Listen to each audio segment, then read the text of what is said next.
नमस्कार, मैं नीतीश शर्मा और आप देख रहे हैं पंजाब केसरी टीवी। उत्तर प्रदेश के मदरसा एक्ट पर हाईकोर्ट के निर्णय को सुप्रीम कोर्ट ने गलत ठहराया।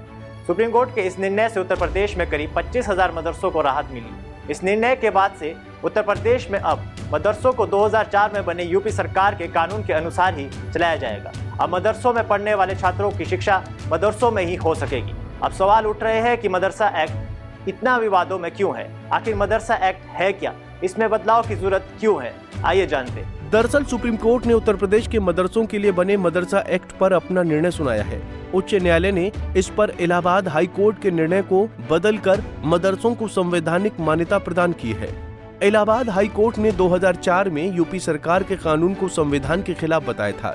सुप्रीम कोर्ट की 3 जजों की पीठ मुख्य न्यायाधीश DY Chandrachud, justice JB Pardiwala और जस्टिस मनोज मिश्रा ने ये ऐतिहासिक फैसला सुनाया है। इस निर्णय से मदरसों को अब संवैधानिक सुरक्षा प्राप्त होगी।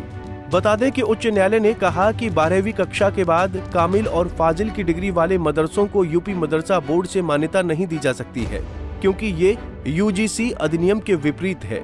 यूपी में मदरसे काम करते रहेंगे और राज्य शिक्षा मानकों को तय करेगा।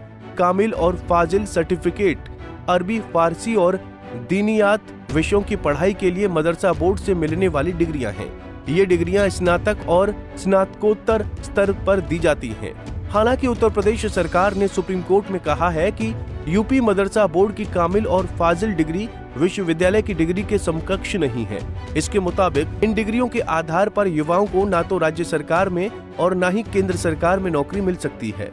उत्तर प्रदेश के लगभग 25,000 मदरसों से 16,500 मदरसे उत्तर प्रदेश मदरसा शिक्षा बोर्ड की ओर से मान्यता प्राप्त हैं। इनमें से 560 मदरसों को सरकार से आर्थिक मदद मिलती है। इसके अलावा राज्य में 8,500 गैर मान्यता प्राप्त मदरसे भी चल रहे हैं। उत्तर प्रदेश अधिनियम 2004 के तहत यूपी में मदरसों को रेगुलेट किया जा रहा है। आइए जानते हैं कि यूपी मदरसा एक्ट है क्या। उत्तर प्रदेश मदरसा अधिनियम और इस पर इलाहाबाद हाई कोर्ट की चिंताएं।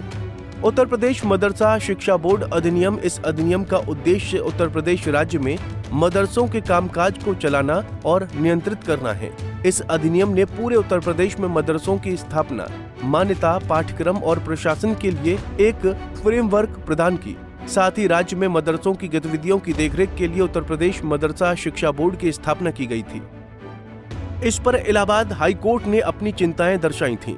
इस अधिनियम को इलाहाबाद HC ने असंवैधानिक माना था, क्योंकि ये धार्मिक आधार पर अलग शिक्षा को बढ़ावा देता है, जो भारतीय संविधान में लिखित धर्मनिरपेक्षता के सिद्धांत और मौलिक अधिकारों का खंडन करता है।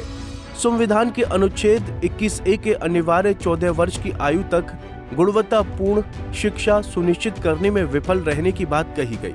शिक्षा का अधिकार अधिनियम 2009 से मदरसों को बाहर करने के संबंध में चिंता व्यक्त की गई, जिससे संभावित रूप से छात्र सार्वभौमिक और गुणवत्तापूर्ण स्कूली शिक्षा से वंचित हो जाएंगे।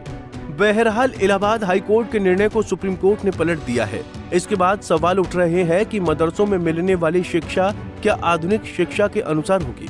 क्या मदरसों में बच्चों को विज्ञान, गणित और अंग्रेजी के विषय भी पढ़ाए जाएंगे? आने वाले दिनों में प्रदेश सरकार सुप्रीम कोर्ट के निर्णय पर क्या प्रतिक्रिया देती है, इस पर सबकी नजरें बनी रहेंगी। Bureau report, Punjab Kesari TV. हमसे जुड़े रहने के लिए हमारे YouTube चैनल को सब्सक्राइब करें और नई वीडियो की नोटिफिकेशन के लिए बेल आइकॉन को दबाएं।